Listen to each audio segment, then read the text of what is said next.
जय श्री राधा रानी सरकार की, जय श्री कृष्ण भगवान की, जय माघ मास महत्यम की। मंदिर श्री बंसी वाले महात्मा यूट्यूब चैनल की ओर से हम आप सभी भक्तों का हार्दिक अभिनंदन करते हैं। आज हम आपको सुनाने जा रहे हैं माघ मास महत्यम के 22वें अध्याय की परम पावन कथा, जो कि इस प्रकार है। पिछले अध्याय की कथा में आपने सुना था कि श्री हरि विष्णु भगवान जी ने देवदूती ब्राह्मण को दर्शन दिए हैं और उनको वरदान दिया है। अब उससे आगे की कथा। इतना कहकर भगवान अंतर ध्यान हुए हैं और देवदूती ब्राह्मण भगवान के ध्यान में आज लीन हो गए हैं।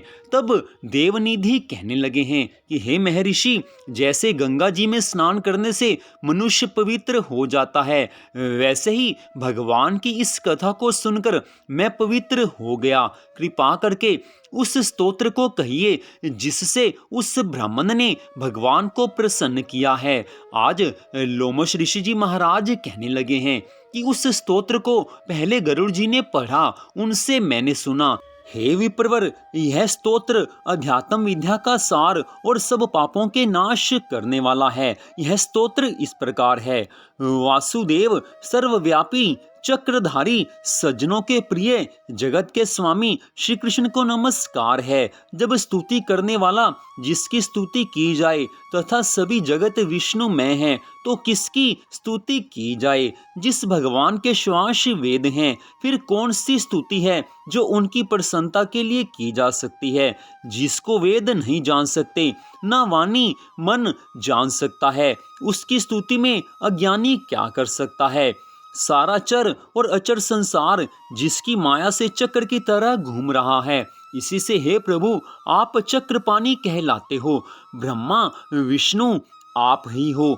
सारे संसार को उत्पन्न करने वाले ब्रह्मा को भी आप उत्पन्न करने वाले हो। जब जीव शरीर को धारण करता है तब उसको ज्ञान उत्पन्न होता है। आप सब सुखों के दाता हो, इसमें कोई संदेह नहीं है। आपसे संपूर्ण सुखों को देने वाली बुद्धि उत्पन्न होती है। आप ही पांच कर्मेंद्रियों, पंच महाभूत तथा मन के विविध भाव हो। ब्रह्मा विष्णु रुद्र की कल्पना से आप संसार की कल्पना इसी प्रकार करते हो जैसे पिता पुत्री की। कवियों में आप जो रूप शोभा देता है, उन निर्गुण विष्णु भगवान को नमस्कार करता हूँ, जिसमें ज्ञान रखने से श्रुतियों में कहे हुए कर्मों को लोग करते हैं। उस पवित्र ब्रह्म को मैं नमस्कार करता हूँ।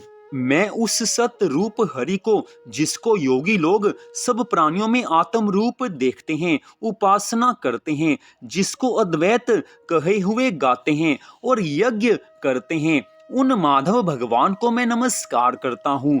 मनुष्यों को माया तथा मोहरूपी वायु से सदा भभकने वाली ज्वाला आपके चरण कमल की छाया पहुंचने से नहीं जलाती है, जिसके स्मरण मात्र से मोह, अज्ञान, रोग और दुख आदि दूर हो जाते हैं।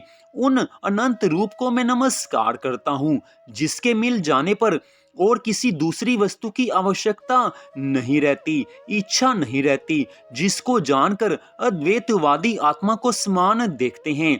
यदि विष्णु शब्द का अर्थ और उसके विषय का ज्ञान एक ही होता, तो इस सत्य से हे माधव इस संसार की माया में फंसकर आपके ही ध्यान में रत रहते। यदि वेदांत दर्शन में भगवान सारे संसार में व्याप्त हैं, तो इसी सत्य से भगवान में मेरी निर्विघ्न भक्ति हो। जो बीज नहीं है तो भी बिना बीज के स्वयं विद्यमान है, सो वह श्री हरि विष्णु भगवान रूप रंग से हमारे बीज के टुकड़े टुकड़े को, जो सृष्टि स्थिति तथा लय के लिए ब्रह्मा विष्णु और महेश तीन रूप धारण करते हैं और कार्य में सत्य रज और तम इन तीनों गुणों से विद्यमान हैं, वह भगवान मुझ पर दया करें।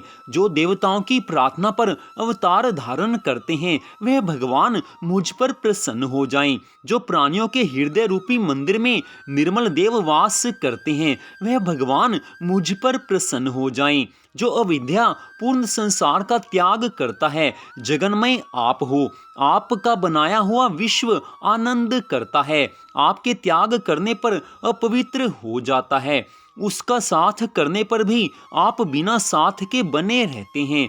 विकार रहित जिनकी चारवाक पंचभूत योग से पैदा हुआ चैतन्य मानते हुए उपासना करते हैं।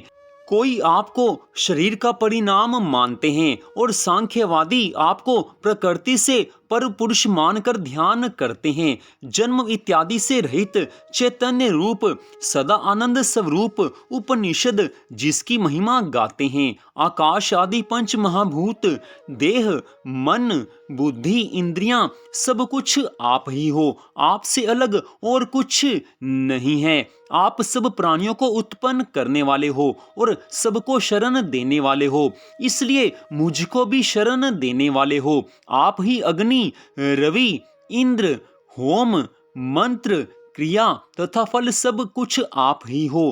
कर्म देने वाले वैकुंठ में आपके सिवाय कोई नहीं है। मैं आपकी ही शरण में हूँ। सब प्राणियों के हेतु तथा उनको शरण देने वाले आप ही हो। जैसे युवा पुरुष की युवती में और युवती की युवा पुरुष में प्रीति होती है, वैसे ही मेरी प्रीति आप में हो। जो पापी भी आपको प्रणाम करता है उसको यमदूत ऐसे नहीं देखते जैसे उल्लू सूर्य को। प्रत्येक पाप मनुष्य को उस समय तक ही दुख देते हैं जब तक वह आपके चरण कमलों का सहारा नहीं लेता, जिसको गुण, जाति तथा धर्म स्पर्श नहीं कर सकते तथा गतियां भी स्पर्श नहीं करती, जो इंद्रियों के वशीभूत नहीं है, जिनका बड़े बड़े मुनि लोग साक्षात्कार नहीं कर सकते, उन भगवान को मैं नमस्कार करता हूँ।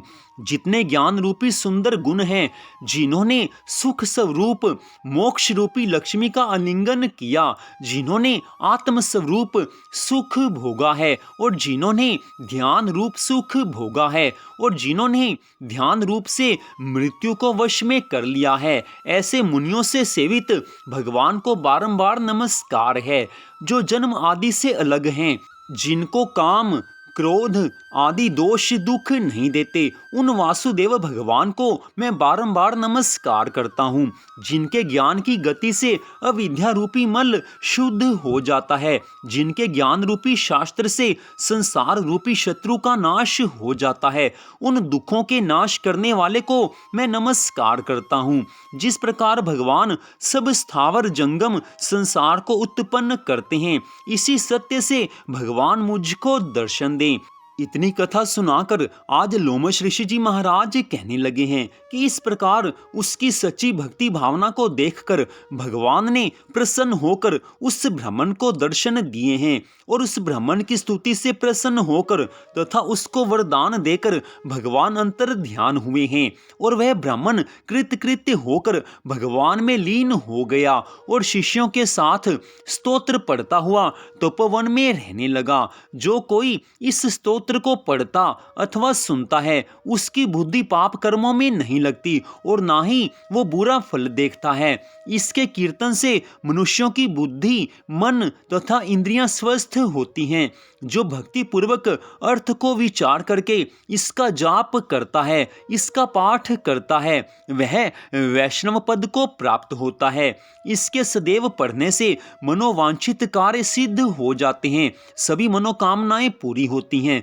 मनुष्य सुपुत्र प्राप्त करता है तथा धन, पराक्रम और चिरायु प्राप्त करता है।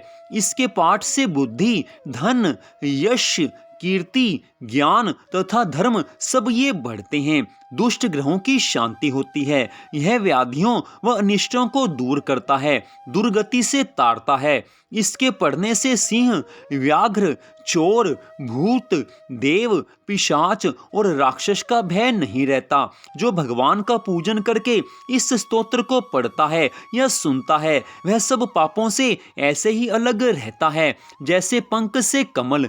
जो गति गंगा आदि के स्नान से मिलती है, वही इस स्तोत्र के पाठ से भी मिल जाती है। एक काल, दो काल या तीन काल जो इस स्तुति का पाठ करता है, वह अक्षय फल प्राप्त करता है। जो मनुष्य प्रातः काल इस स्तोत्र का पाठ करता है, वह इस लोक और परलोक में अक्षय सुख प्राप्त करता है। वेद धूति ब्राह्मण का बनाया हुआ यह स्तोत्र भगवान को अत्यंत प्रिय है और भगवान के दर्शन करवाने वाला है। योग सागर नाम का यह स्तोत्र परम पवित्र है। जो कोई भक्ति पूर्वक इसको पढ़ता है या सुनता है वह श्री हरि विष्णु भगवान जी के लोक को जाता है। अब पिशाच के मोक्ष की कथा को कहते हैं। तो यहीं पर माघ मास महत्म के 22वें अध्याय की कथा का विश्राम होता है। तो आज की इस कथा को सुनने के लिए आप सबका हार्दिक धन्यवाद। भगवान श्री राधा कृष्ण जी की माघ मास महत्म की अनंत कृपा सदा आप सब पर, आपके परिवार पर बनी रहे, इसी मंगल कामना के साथ जय श्री राधा रानी सरकार की, जय श्री कृष्ण भगवान की, जय माघ मास महत्म की। जय जय श्री राधे, जय जय श्री राधे, जय जय श्री राधे श्याम।